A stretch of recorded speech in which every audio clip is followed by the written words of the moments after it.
Okay, so here's the thing. You're standing in the grocery aisle looking at a steak that costs 40 bucks. 40? That's not a family pack. It's just one decent ribeye. It costs as much as a new video game or a decent pair of earbuds, and then you look over at the eggs. A dozen grade A large eggs? They're $2.15. That's cheaper than a bus ride in most cities. It feels like the math of the entire world just broke, right? When I first looked into this, I couldn't believe it.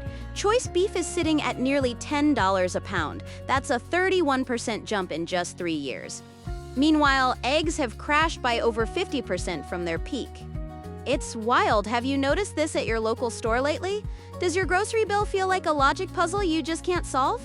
Let that sink in for a second. We're living through a massive price gap that's changing exactly what goes into our carts. But wait, there's more to this story. To understand why one animal's price is skyrocketing while the other is crashing, we have to look at the biological clock of the farm. Now this is the part nobody talks about. It's what economists call the biological lag.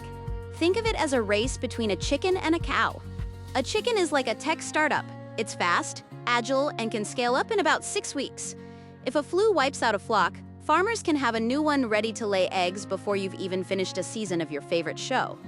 But a cow is like a massive infrastructure project. It takes 2 to 3 years to raise a cow to market weight. You can't just disrupt biology. Back in 2024, there was this massive historic drought across the Midwest and Texas.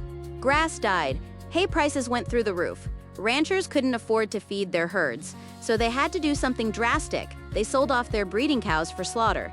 Fast forward to today, 2026, and we're seeing the consequence.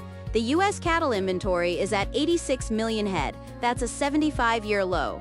We haven't seen numbers this small since 1951. Here's where it gets strange. We are literally eating the consequences of weather that happened 2 years ago. The supply crater is here, and it's deep. So nature is moving slowly, but the market is moving fast.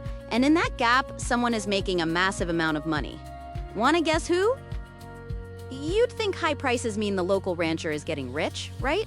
Well, not exactly. This is the part that blew my mind.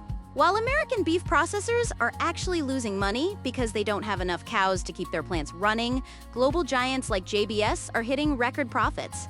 See, companies like JBS have a global footprint.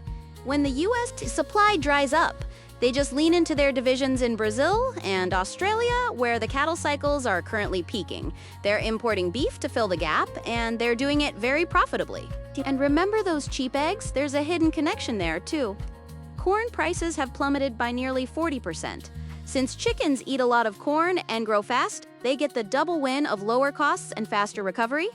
It widens that price gap even further. It's like a lopsided seesaw where one side is weighted with gold and the other is made of feathers. Honestly, this is the part that changed how I think about the food chain. It feels like a brand new crisis, doesn't it? But history actually has a very weird, very angry lesson for us from 50 years ago. Let me put this in perspective. Back in 1973, people got fed up. Millions of people organized a national meat boycott. They were tired of high prices, and they actually forced President Nixon to put a ceiling on what stores could charge. It worked because the problem back then was mostly about policy and inflation. But 2026 is different. You can boycott a policy, but you can't boycott a drought or a 3-year biological growth cycle. You can't just tell a cow to grow faster because you're mad at the price tag. The experts at the NCBA say these high prices might be the new permanent baseline just to keep ranchers from going under. They're calling it the rising floor. It's a tough pill to swallow, but it means that $40 steak isn't just a temporary glitch. It's a sign that the way we eat protein is shifting. If the prices are here to stay, does that mean steak is gone from our plates forever? Not exactly, but your shopping list is about to get a serious makeover. So what does the future map look like for your wallet? We're hitting what's called the substitution cliff. Once beef crosses that $10 a pound threshold, people don't just buy a little less, they stop buying it as a staple entirely. We're seeing a massive rise in protein blends and a shift toward pork and chicken as the new daily drivers. Beef is becoming a special occasion item like a fine wine or a luxury dessert. It's a shift from what's for dinner to, is it worth it? The smartest person in the grocery store isn't the one with the most money, it's the one who understands the math. Now that you know the cycle, you can plan around it. Maybe that means more chicken during the week and saving the steak for when it actually counts. So what would you do differently now that you know this? Are you swapping out beef for something else, or are you just biting the bullet? Drop a comment if you've found a clever way around these prices. I'm genuinely curious, because at the end of the day, understanding the biological clock is the only way to truly master the 2026 menu.